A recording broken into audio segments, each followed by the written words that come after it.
that just be making rhythm. Okay. Okay. We back on. Mhm. Okay. Yeah. Okay. So what has happened in the book is starting to take shape as far as the story is concerned. And in the process of, like, when we talked last week, I told you I hit this point where I was dealing with the Underground Railroad. You know, that's the great story right there, that nobody knows what to do with. Everybody wants to, but they don't know what to do with it. What they're thinking in terms of is creating something for people to see, blah, blah, blah, but not where it's creating an income for a total metropolitan region. Kansas City, Kansas, Kansas City, Missouri. So my story is coming out of how I got to the point of knowing this would work. We got the drug industry that hit us, how we were able to compare what was going on in the drug industry in comparison to what a person like me can do, that from my Black like me experience. And that's where we're going in the book. Now the thing, and I will expand on it more later, but it has to deal with that Vanity Fair article and stuff. You know, it created in me an image of what the rich and powerful do. You know, we don't have that going on in any kind of planning for our inner city. Our inner city planning is fragmented at best. And it's multicultural, but it's fragmented. In other words, it's individually based. I had this thought, I had this idea, this is what we want to do. Here's a possibility. You hear that stuff every day. Here's something you can do. Here's what we need to do. You got people stepping up to the plate. Oh, I'm going to work with kids in the evening and give them the dignity that they need to make it. And I'm going to be working with them, and I'm going to have them come over when school's out, and we'll do. That is what we're doing. What I want to be able to do is transcend that into economic development, strategic planning. And the way I want to be able to do it is to create the vision first. That's my next move in the book, is to lay out the vision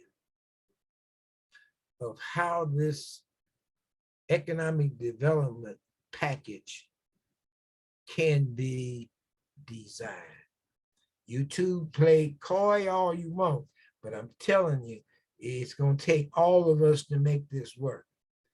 You're sharing your political knowledge from the inside needs to bring questions to the table. You know, even if it's in what we doing here. You know, well, how would that fit? How do you see that happening? That has to be, I need that kind of input and reaction from you. Michael, I ain't gonna tell you nothing. You know what you got. You know where I want you. You just be you. That's all. And that's gonna bring us to that point. You heard me say, this is going to be able to show folks. One, I talked about this when I was in Boston. You know, we got 21-year-olds that feel their life is through. Well, we got 25-year-olds that believe their life is through. We got 40-year-olds who believe their life is through. So why try? You understand? So what I feel that God is doing with me is making me an example of how you never get too old that you can't produce. Okay. And that's what this is about. You know, your life experiences. You hear everybody going, oh, your life experience. We need to get people to tell their life experience. Call in my station and tell me your life experience, and we'll put it on the air so people can hear it. For what? You understand? Having the life experience heard doesn't create the income that is desperately needed in our low-income communities. Okay, if refugees coming into the country is going to be a battle line, going to draw a line in the sand between the already American low-income folks and the new people that's coming in the country, then instead of being angry at the government with what they're doing as a humanitarian gesture for people coming from those foreign countries, let's figure out how we can create a strategic economic development plan within the community. Okay. Now, the problem I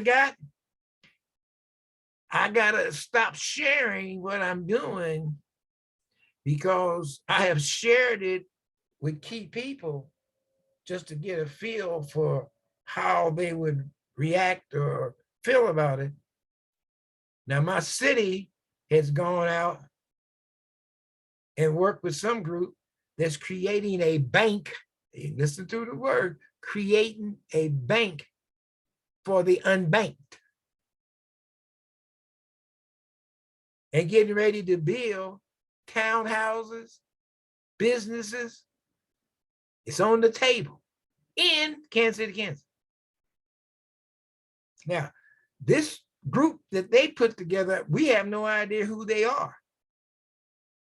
They got a black dude that I'm sure is a front because he got a white dude as his vice president. They've been doing that for eons. We know that. But this there. But it's coming, it's something that's being given to us and not something that we have been engaged with input of saying we want. Okay, and I say we because I'm talking about me living in the city. So what's going to end up happening is those townhouses are going to be built, those businesses are going to be built, and it's going to be built by already existing contractors. Okay, and those contractors are not going to live in the inner city. So I'm saying that's just a way to get your hands on that federal money to be able to use it for your constituency, especially when you're running for an office. I don't have no problem with that. That's part of the political process. That's part of the American dream. What my concern is that we need to figure out a way that the people who actually live in the inner city that have the wherewithal to be productive citizens get another chance to learn marketable skills and get engaged in the workforce. Okay, that's enough for me this week. That's where I am. That's yeah, I know that's exactly where you are and where you need to be, because this is the problem. That's right. That's what I was going to ask y'all. What do you think about that? You haven't turned it off yet, have you? No. So tell me what you think about that, because that's what I need to hear. Absolutely, Richard. I just am behind you 100% on that. Yeah. That's the core of all the work that you're doing right there. You know, I don't agree with every single opinion you have. Oh yeah, you're not supposed to. That's right. And the way you use words, you know, terrible. Yeah. But yeah. This particular thing that you're saying, that we need to find out, you know, what needs to be done. And then we need to find out how we can create the jobs in the low-income community to get these things done.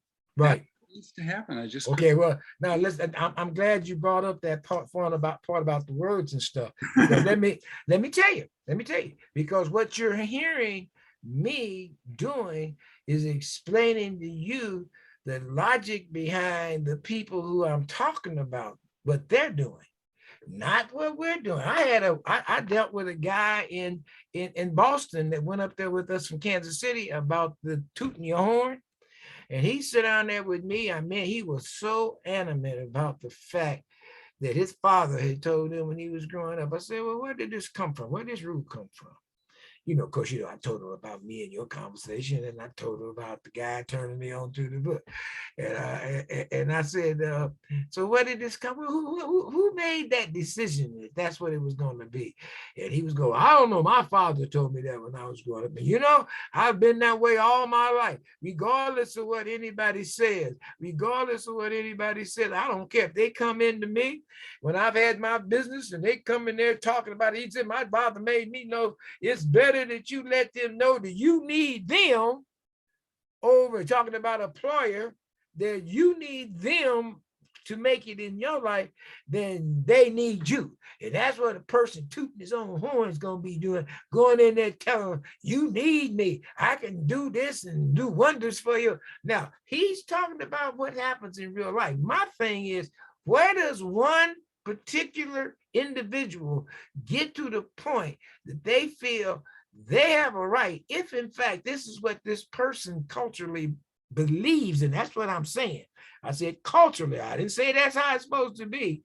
That's what they culturally believe is how you show that you got it going on, is tooting your own horn. Then why would a person, an American, feel they have a right to reject this person because they that way? I don't understand that. You know, I mean, and just like you said, Sharon, these are some things that we're going to have to try to figure out how to change or how to reach. I don't think, you know, that as long as the person don't put the hands on you and they're not physically bothering you or coming stealing shit out your house, I don't care. I don't know why that should be an issue.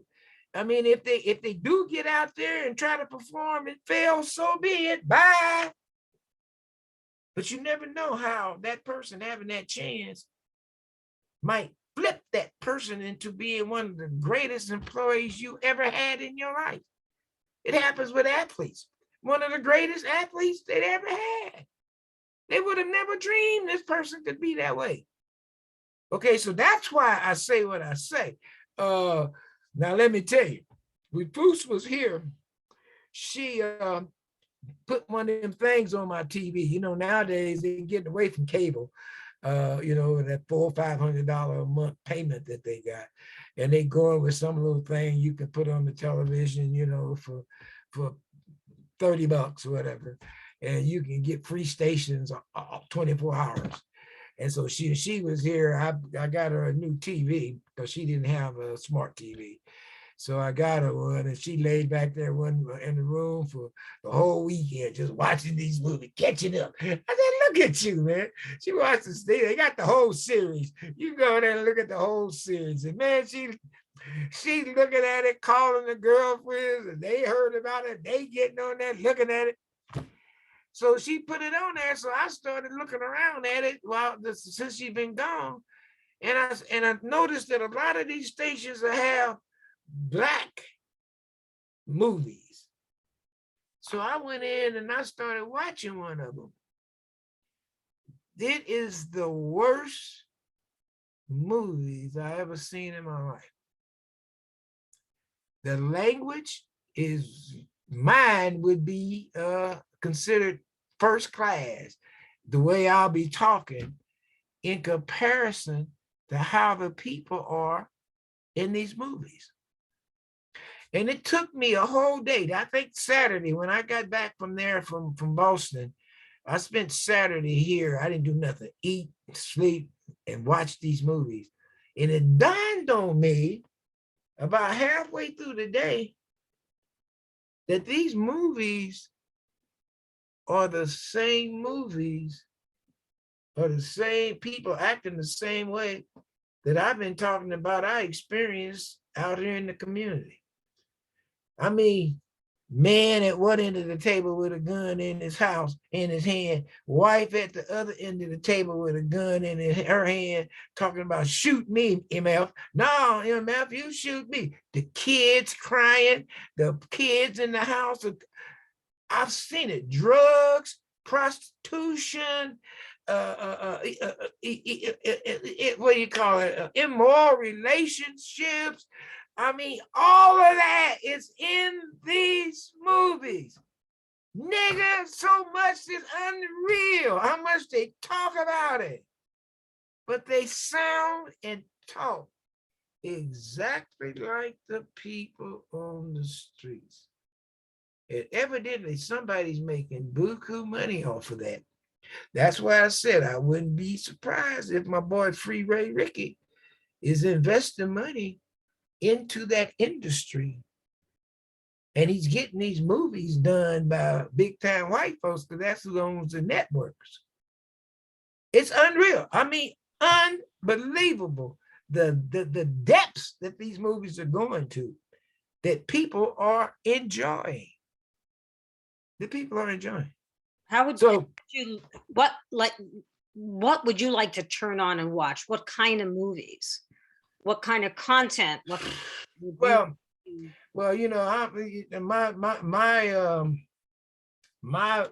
really don't deal with movies. I'm a music person personally. Okay. And I find that out when I'm doing my writing. When I'm writing now, you know, I got music on and I'm listening to it because that's what I am. In my laboratory, I have it on Law and Order, those kinds of movies, because they address that world that I'm talking about from a perspective that you can keep up with. I would look at Cops, same thing, 48 hours. Those things that those people are dealing with are similar to what's going on out there in the neighborhood. And so since I'm not out in the neighborhood, I'm not out there anymore like it used to be with, I had the company and I was working and I had people working it that came out of the neighborhood, and I was totally aware of day-to-day problems and concerns because they would bring those to the job and talk about them, and I could actually see that stuff happening. That was my source of information. Well, I'm not out there with that anymore. So for me to keep up, I've had to look at, when I look at whatever on TV besides news, it would be shows that were involved with that type of lifestyle. Okay. So that's what I would watch. If I don't know, I don't know what I would watch. It's been so long. That's why when Foos is watching them movies, I don't watch them with her. I don't, you know, that's not my cup of tea. I stopped going to the theaters a long time ago. I think I went to see Black Panthers, because if I didn't, Foos would have hung me. So, you know, I went to see it, but past that, you know, I don't go see a lot. I used to go see what's his name? What's the black actor? Um, um, Damn, the good looking one. He ain't so good looking now, but the good looking one. Which The one? one that, the one that was in what was that? Glory? You Oh, know, got the Academy Award. yeah. What's that? Denzel Washington. Washington. Yeah. Denzel Washington. He used to be like from Spike, from Malcolm X and those kinds of movies that he was making. I would go see him in those, but then he's in regress. I didn't like the fact he got an Academy Award off of a movie where he was playing a fool. You know, he got it off of that movie where he was a cop and was beating up people and abusing people and stuff like that. I didn't like it from there. So I don't know. I just haven't been a Hollywood person because I see that as being the destruction of my race. Okay.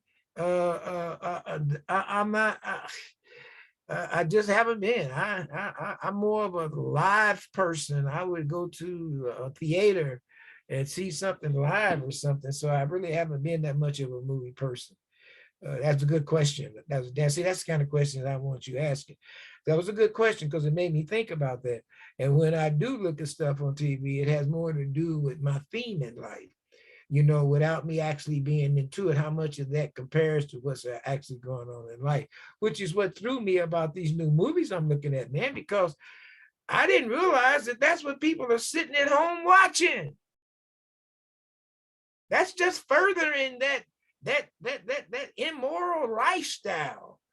I mean, I done seen so many strip clubs since I started watching these movies. I mean, they shooting in the strip clubs, they fighting in the strip clubs, women fighting in the strip. I mean, you know.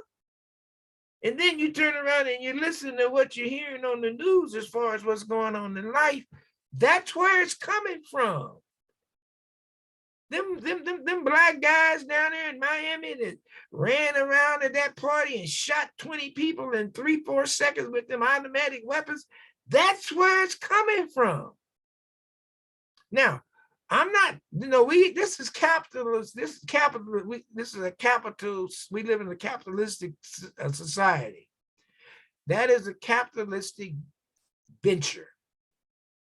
I don't have a right, no one has a right to tell them that they can't make that money. If you got people spending it, then damn it, you got a right to make it. What I'm saying is we need to be able to figure out a different alternative to influence people who are caught in the crossroads, and also for people who don't want to be in that lifestyle at all. So we need to, for kids to be able to have a different alternative. And that's where I'm at. We're not going to save everybody, but if the bottom line is money, and from those movies, that's all it's about, making money. Okay, that's all it's about, making money. And killing each other when you got them as partners, it's unreal. But that's the life you read about every morning in the paper. They had a special holiday, a special carnival set up this weekend in Independence, Missouri. That's where Truman was. That's where he was from. And some youngsters went over there and got into a shootout at the Ferris wheel.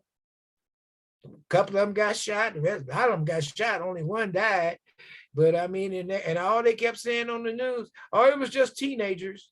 It was just teenagers. That's all they kept saying. It was just teenagers. Now they shut the daggum carnival down. Now they're making plans on how they're going to do it next year. It'll probably be armed guards out there, okay, to protect people so that they'll come out and spend their money. I wouldn't go. I didn't go there. 18th and Vine, that you hear me talk about, with the Jazz Hall of Fame and the baseball and the Negro League Hall of Fame, I don't even go because you got shootings over there. You got people getting killed. You got people coming up in their cars and jumping out of them and just shooting into the crowd. Okay? They was going to have a Aretha Franklin tribute service.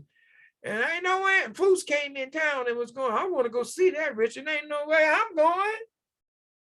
I'll be standing there the whole time. Every time the door closed, I'd be jumping, you know? But that's what we got. So that would be the difference. Why is that happening? Why are people jumping out of cars and shooting people? Well, they don't have a life, and Hollywood is selling it as the way to be. That's where you get the women. That's it. It's all about women. And when they get money, it ain't to go out for fortune and fame. It's about getting women, you know, and that's what it's about. And I don't think people understand that. That's the motivation for people coming out of your low income communities and also some of your middle class communities. Their whole reason for doing the things they do is because it gives them money for women. I mean, Trump was a prime example, you know, of the things that he could do with his money. Come on. I don't want to stop on him. John Kennedy, JFK was that way. I mean, you know, the richer they are, the more tricks they play with women.